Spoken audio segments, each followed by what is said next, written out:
What's happening, HC Nation? Zach Edwards here with another Stump the Creator. That's right. Try to stump me. I want to see if you can do it. Really, I dare you to. I don't just dare you to. I double dog dare you. Or if you want to go literal triple dog, quadruple dog, whatever the highest level is, I dare you to stump me on my own game. Let's see if you can do it. And there's prizes if you can. Okay, so this one is from Peter W. So Peter, thank you so much for submitting this question. I think right now we're on day like 16, 17, 18. So here is the next one in our library of Stump the Creators. Here are 3 questions for the Stump the Creator contest. Okay, 3 questions, not just one. This first one's a long one, so hang in. Why do the historical conquest rules state that lands may only attack lands on the same continent?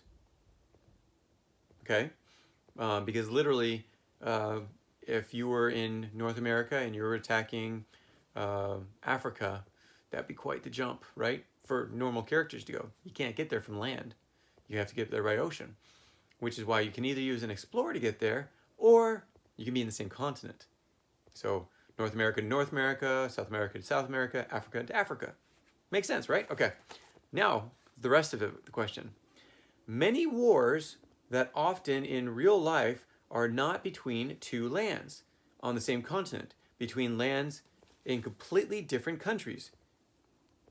In other words, European countries attacking the Holy Land in the Crusades, America versus England in the Revolutionary War, America versus England in the War of 1812, America versus Germany. Oh, Peter, you're awesome, giving all these ones, all these references. American versus Germany in the Axis in the World War I and II, America versus North Korea in the Korean War, America versus the North Vietnamese in the Vietnamese War, or Vietnam War, sorry, Vietnam War, America versus Afghanistan in the Afghanistan War, an American versus Iraq in the Iraq War.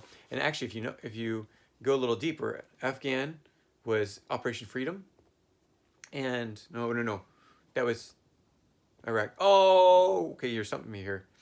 Not on your question on the names.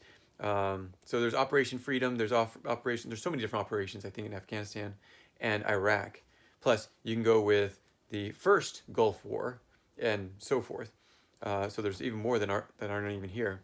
So why is it that historical conquest does not allow you to mimic history in wars of this kind? Well, you can. It's like I was saying, you need to have explorers. And explorers allow you to transport people to another country. Much like the reason why the US soldiers didn't just walk into Germany. Well, they had to fly over to Europe. And then they had to attack. So if it was England to England, which they flew into England, and then came down through D-Day, through ship, and then went over and attacked others, is because they're from the same continent at that point.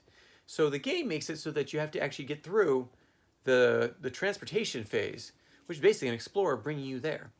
Now, an explorer, especially in history, would only be able to bring a little bit. So 1 character, 1 card. I mean, we could have said, oh, it brings 100 cards.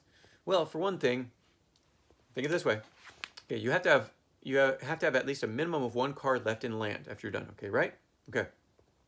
Then you can take an explorer and 1 card.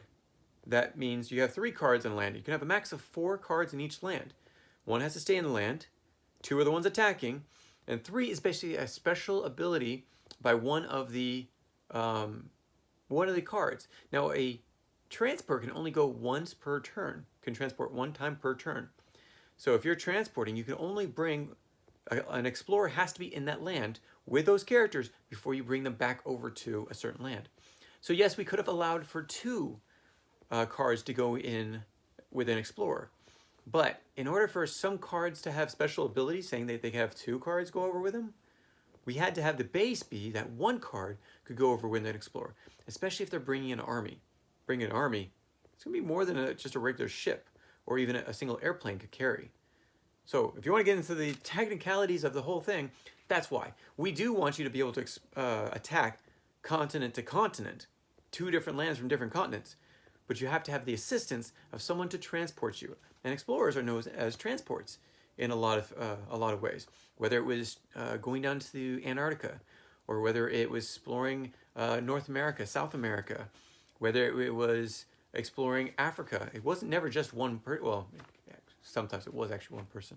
Most of the time, probably 95% of the time, it was with multiple people. So I hope that answers your questions. And if you have a follow-up, please give it to me. Love to hear it. Peter, that was a great question because it goes on more the, not logistics, logicality of historical conquest. So I appreciate it. Next one. What do you do when duplicate lands attack each other? Is this a civil war? Are there any special rules which apply? Okay, there are special rules which apply, so thank you for asking. In a civil war where it's land against land, if you win the land, so if you remove all the people from your opponent's land, you get that land. Well, it's like East Germany and West Germany. When they took down the wall, basically it became Germany, became one land. So you don't get to have both lands with 4 people above them. You get to basically discard one of those countries and you get one land with all the cards above it. So, but that also means that your opponent can't take back their land either. So this allows you to consolidate into one land. So instead of being East Germany, West Germany, it is now Germany, or whichever cards you had duplicates of. Okay, here we go. Number 3. So Peter, great question. Number 3, these are all great questions. I love them. Okay, oh, and actually this is, okay, there's another name on here, but I don't know who it is. Sorry, got distracted. Squirrel moment. Okay, what do you do when the powers and strengths of your old generation historical conquest cards have been made obsolete by the new version of the same cards? Well, technically you're only allowed to have one of them in your deck at a time. If you do have the newer cards, we recommend that you use the newer cards than the older cards. The older cards are basically obsolete up to a point. But if you don't have those cards, then yes, you can use them. There are some cards that became basically made obsolete when the game upgraded to 2.0 though. So those ones I'd say put in a protective sleeve and save them for when this game really takes off, because it is about to. We're actually going into public schools as well right now, and instead of being 37,000 copies, we're hoping that there'll be hundreds of thousands of copies out, and that will be of the 2.0. So the 1.0 cards, they're gonna be worth something pretty soon. So Peter, great questions. Thank you for submitting these questions for Stump the Creator, and I challenge you to try it again. So you didn't stump me, but you had some great questions out there. I really appreciate them, and we will talk to you soon. Take care, everyone. Talk to you soon. If you have any comments or questions, add them to the comments below. Otherwise, we'll see you tomorrow, actually. Take care. Bye.